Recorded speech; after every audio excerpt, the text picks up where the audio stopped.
All right, let's dive right into this explainer. We are going to tackle that incredibly frustrating feeling of watching your hard-earned money just vanish by the end of the month. We all know the feeling.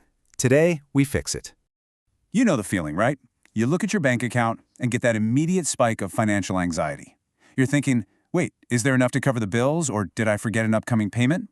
Trust me, you are absolutely not alone here. Even folks making a fantastic income find themselves staring at their screens asking this exact same question.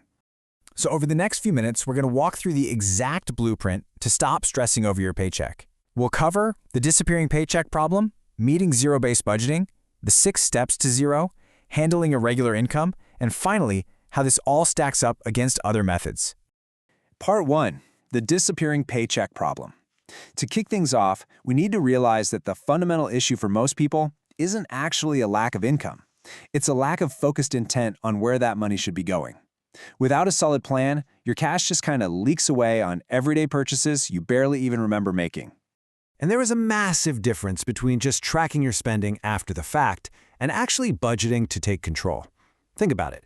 Tracking is basically looking backward in regret. You stare at your statement and just feel shame about what already happened. But budgeting?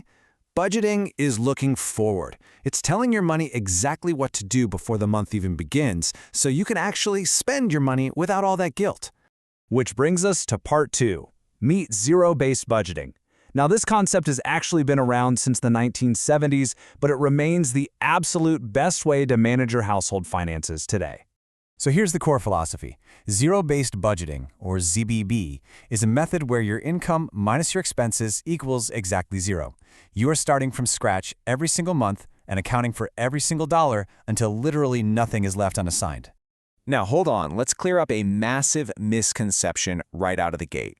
Zero-based does not mean you drain your checking account down to $0 and live on the edge of a bounced check. No way. You should always keep a safety buffer, usually around $100 to $300, right there in your checking account. Zero-based simply means every single dollar is assigned a specific purpose, whether that's paying rent, saving for a goal, or crushing debt. I love this analogy. Think of your dollars like employees. If you leave them sitting around with nothing to do, they're going to wander off, get lost, or, get spent on a random 2 a.m. internet purchase. Whether their job is paying for groceries, funding an emergency account, or just buying you a coffee, you absolutely must give every dollar a job. All right, part 3, 6 steps to zero. Taking all this theory and making it actually work in the real world comes down to a proven 6-step process. It goes like this. First, list your expected income for the month. Next, list out all your expenses, prioritizing the essentials. Step 3 is where the magic happens. Subtract those expenses from your income until you hit exactly zero. Then, step 4, you track those expenses all month.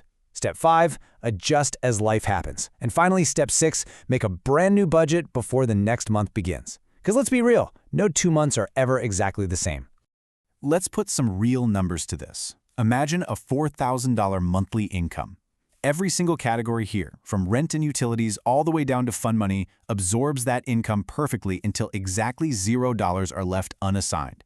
And hey, if you crunch the numbers and there's money left over, you don't just leave it sitting there. You give it a job, like an extra debt payment or beefing up your savings. Now, you might be thinking, okay, but what if I mess up? Well, I love this perspective. Moving money around is not failing, that is a part of budgeting. If you overspend on dining out one night and have to pull $20 from your clothing category to make it balance back to zero, that's totally fine. Making that clear choice actually helps define your true priorities. You're making an active decision instead of just passively overspending. And here is a pro tip that will absolutely save your sanity. Create a things I forgot to budget for or a miscellaneous category. Life is completely unpredictable, right? Funding a miscellaneous line item is just a brilliant way to handle those random, unexpected expenses, like, say, a forgotten school field trip fee, or suddenly getting a flat tire. It keeps you from throwing your entire carefully planned month off track. Moving on to part 4, handling irregular income. Now, we've got to address the giant elephant in the room. How on earth do you give every dollar a job when you're a freelancer, a gig worker, or working on commission, and your paycheck is totally unpredictable? The secret here is to look at your past pay stubs and plan incredibly low. Build your initial budget based on your lowest estimated monthly income. Why? Because it's always easier to assign jobs to extra money later in the month when it rolls in than it is to scale back and panic when you realize you're suddenly short. And when you're listing out those expenses on an unpredictable income, you absolutely must prioritize. You start by protecting what are known as your four walls: food, utilities, shelter, and transportation. Basically, if your income drops unexpectedly, you ensure these basic survival necessities are covered first, well before any non-essential spending happens. Finally, Part 5, ZBB versus other methods.